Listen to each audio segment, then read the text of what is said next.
Hi guys, today we talk about why my knee hurt when I do Tai Chi. So not me, but some people asking me why is my knee hurting. Maybe for beginners, it's the lack of leg strength. So you see, actually all Kung Fu style, they go deep in the knee, so you can train your muscle in the leg.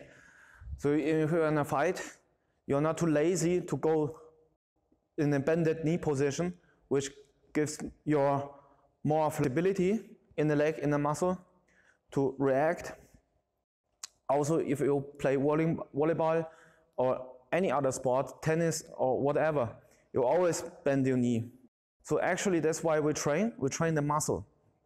Okay, so it may be the lack of muscle in the beginning, but if you train and train again and years after years and the pain gets worse, then you did something wrong. So the major reason why I count 3 major reasons, all right, today.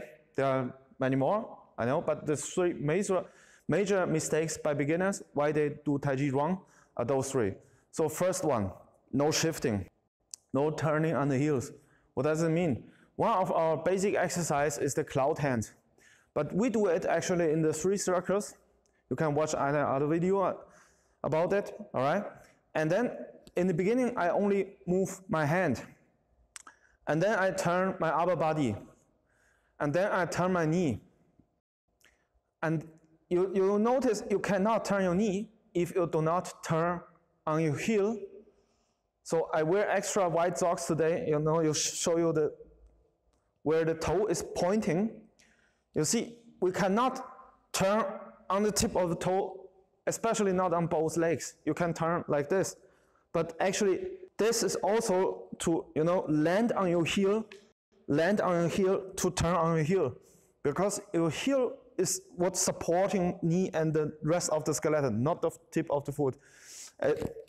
Maybe you'll do something like this, but we do not in Tai Chi because you're not rooted, can be thrown easily. Okay, so when we kick, we kick on the heel. All right, see, on the heel, and then you go a little bit in the knee, no straight leg, no straight standing leg. All this exercise is actually intertwined and connecting with each other. So again, when I go like this, you need to fix your shifting habit, your standing habit, all right? So do this exercise. Why? Because our knee can only bend in one way, this way, all right? Your knee can only bend like this. So imagine this is your knee, very complicated, all right? It is straight and then it can bend like this. But what it cannot is like bending this dimension and then bend into another dimension, and it start twisting all your tendons, muscles, and joints. It's hurting you in the long run, So I bend like this and then move like this all the time. If I do, cloud hand or whatever, like this, without turning my heel, turning my toe on my heel, you know what I mean? The rotation point is actually here, but the toes are pointing, so both are turning, but I stand on my heel when I turn, all right? So that's the first mistake. So if you do like this, and you have this resistance towards your knee, you have this power, all right? But not this horizontal power, this resistance. That's not good, all right? If I meet this kind of resistance, I turn. You see my toes are pointing the other way. So if you see exercise like this,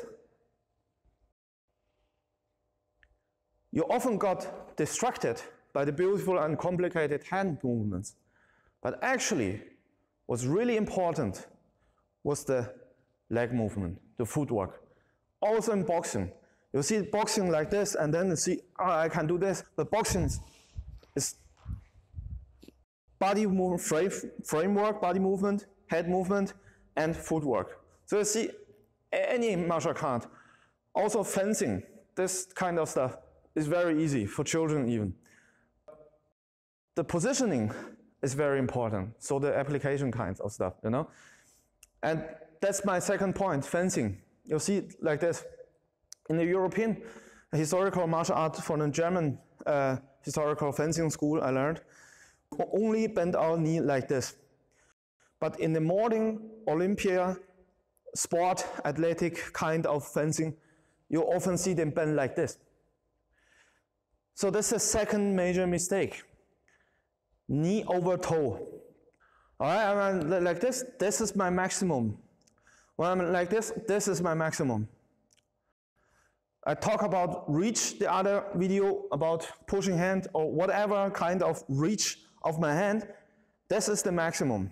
This is the maximum. If I go over it, I either lean in with my upper body, which is not good because I lose my center of gravity, or I lean in too much with the knee. You see that?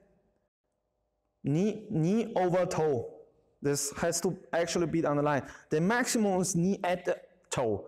Actually, sometimes I do that in fencing, but this is actually the best rooted position because every other centimeter, millimeter, when I go to the toe, I can be pulled, and not only at this. Imagine your knee again, it is like bend like this, and now knee over toe is pressing against each other. The bones are pressing against each other, and it's hurting itself, and it's rubbing against each other, and every time you do this, a fragment of knee is gone, all right? And this is the maximum, this, all right? If I cannot reach my opponent, I do another step, or I do another step. You move with your foot. Imagine if you have a television remote or coffee or a smartphone at the coffee table, all right? Or a cup of coffee. And you're lying, you know, very comfortably on your couch, and you cannot reach it. And then you lean in, and then you bend your whole body, but you cannot. But actually, you have to stand up, use your leg, and then you reach it. All right. So use your leg, and do not overuse it. All right. The other joints. You know, don't be too lazy. In other words. And this is a kind of laziness in application fighting or whatever. But also if you do form, if I do like this, my center of gravity is still here, and I'm not overdoing it, and then laying in too much, and now then both body and joint, both over, all right? So second major mistake, knee over toe.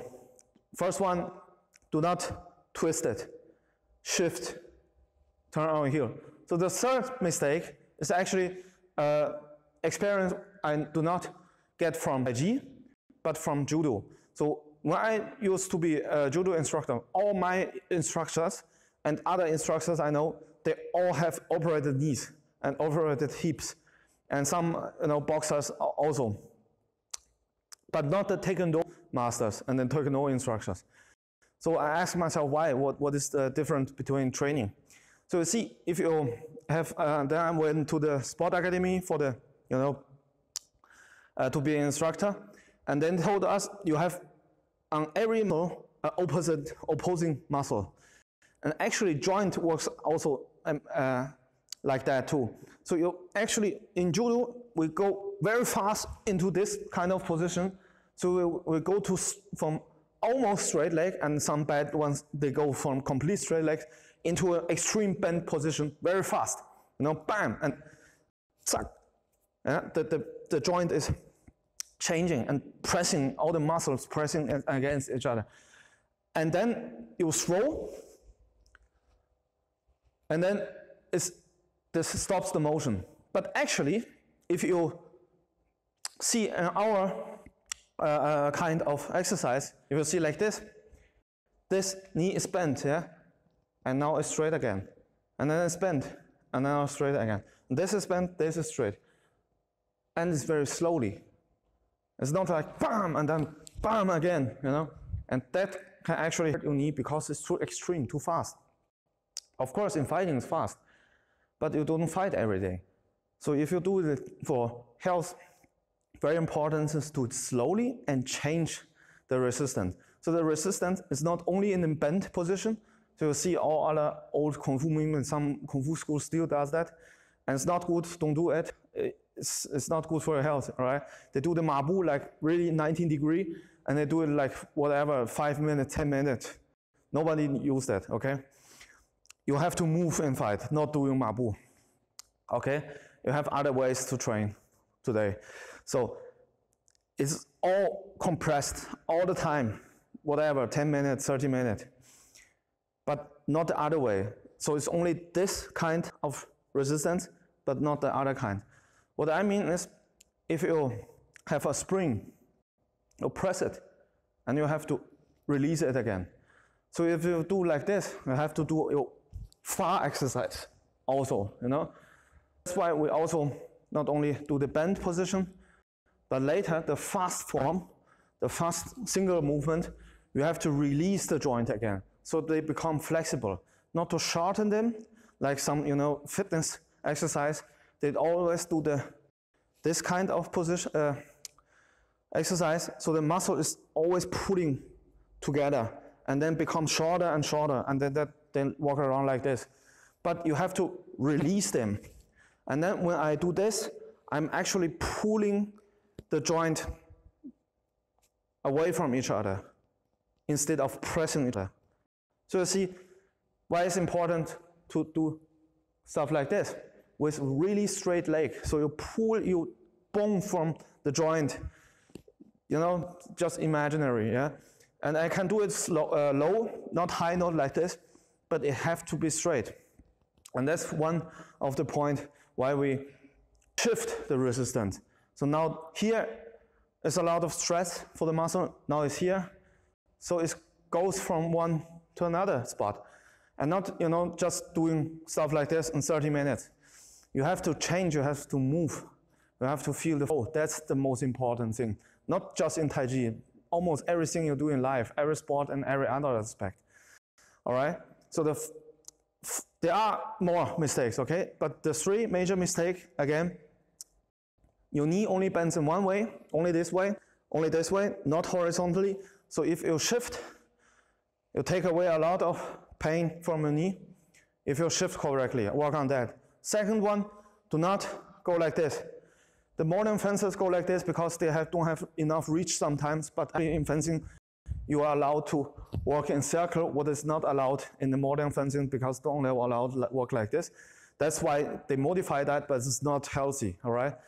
And the third one is not only train in one direction, but in both directions, all right? Not only this, but also sometimes this one, all right? So you have to tension, and then you have to tension release. I have the tension, and then tension release. That's why far comes in place. But first, we do the exercise slowly, and then far comes later. So, okay? So keep those three mistakes in mind. Maybe you're doing right, I don't know, all right? But those are the three major mistakes. All right, keep that in mind. Do your form, stay healthy, okay? See you next video.